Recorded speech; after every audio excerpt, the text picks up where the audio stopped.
Nowadays we use crop improvement methods by means of plant breeding.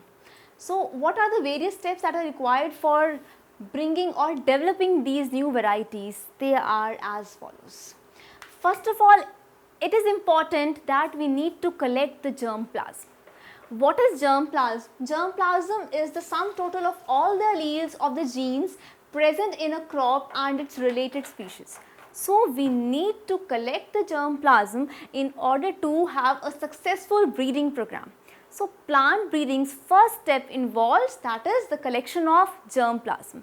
Means, what is germplasm? Remember, it's the sum total of all the alleles of the genes present in a crop and its related species. So when we collect the germplasm, it means we are moving towards a successful plant breeding program. Next, we have evaluation and selection of parents. Now this is very important. The parents that you are going to select, they should have the desired traits that you require, right? So for example, if you require longer grain rice, then you need to select parents that actually have the desired trait of having longer grain rice. So it's very important that you select parents on the basis of the desired traits that you want, right? So selection of parents is very important.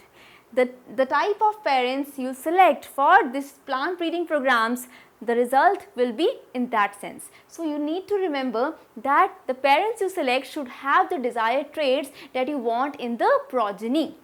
Next, we have cross hybridization among selected parents. Now what is hybridization? Hybridization means crossing of two or more types of plants. Now they can be two plants also, two or more types of plants also, for bringing their traits together in the progeny. So we want the desired traits in the progeny, so we are going to select the plants, we are going to hybridize them, means we are going to cross them with each other. They can be two plants, they can be two or more types of plants. We are going to bring their traits together in the progeny. This is known as hybridization.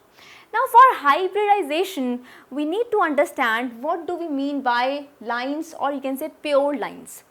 Now pure lines or lines means group of individuals that have similar genotype. So they are pure line. And in case of hybridization, we also call pure lines as parents. What do we call them as? We call them as parents. So as I told you earlier, the second step, that is the evaluation and selection of parents. So you select parents on the basis of the desired traits that you want to achieve in the progeny. So same way out, we sometimes use pure line plants, means we use the group of individuals that have similar genotype, right? These are pure line plants that we call as parents, and then in the progeny, after this cross hybridization, we achieve the desired traits that we want for this plant breeding program. Now what is the procedure of hybridization? Let's discuss the procedure. First of all, selection of parents with desired character. So as a whole, everything revolves around the selection of the parents.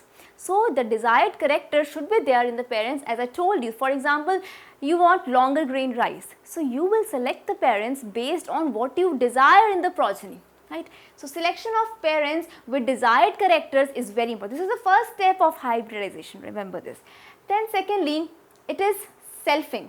Now what is selfing? Selfing means we are actually doing what? We have parents and we are crossing the parents, means we are doing selfing. For example, we have crossed the parents, and this is, for example, say capital T and small t, and we have this progeny. Now when we cross this with the same, this means we are doing selfing. So crossing with each other means we are doing what? We are doing selfing. So selfing is very important. After selfing, we need to have emasculation.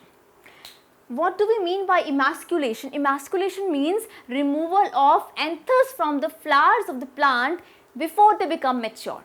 So what is the main aim of the removal of anthers? Because as you know that anthers contain the pollen grains, and the pollen grains, if they are allowed to mature and they are going to fall on the stigma of the same flower, then we will not be able to achieve the desired result. So what do we want is, we are going to remove the anthers from the flower so that the pollen grains are not mixed, right? So that we can actually control self-pollination. I hope you know what is self-pollination. Self-pollination means when the pollen grains from the same flower are going to enter on the stigma of the same flower, that is self-pollination. But by doing emasculation means by removing the anthers from the flowers, we are going to assure that there is no self-pollination in the flower, right? That there is no self-pollination in the flower. We are going to prevent this by doing emasculation means by removing the anthers from the flowers before they mature. Then we have bagging. Now what is bagging? When we have removed the anthers, we are going to cover that flower by means of some paper, by means of some polythene, so that no other foreign pollen grain can even enter in it.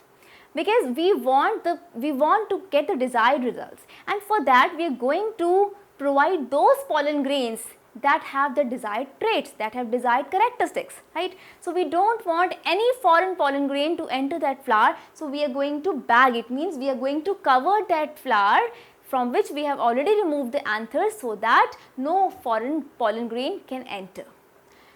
After this, we have tagging. Now whatever procedure you are following, it's very important that you do it by tagging. How tagging? Just mention the date, mention the time, so that you can have a record of everything what you are doing. So tagging is also one of the important part of the plant, of this hybridization procedure. Then we have artificial pollination, that we also call as crossing. Now why we are calling it as artificial pollination? As I told you, because we have done emasculation, means we have removed the anthers from the flower. So we want that we are going to provide those pollen grains that have the desired characteristics. So this is known as artificial pollination, right? So as the name suggests, we are going to supply the pollen grains on the stigma of the flower, right? The desired traits are going to be there in the progeny because of this artificial pollination, which we also call as crossing.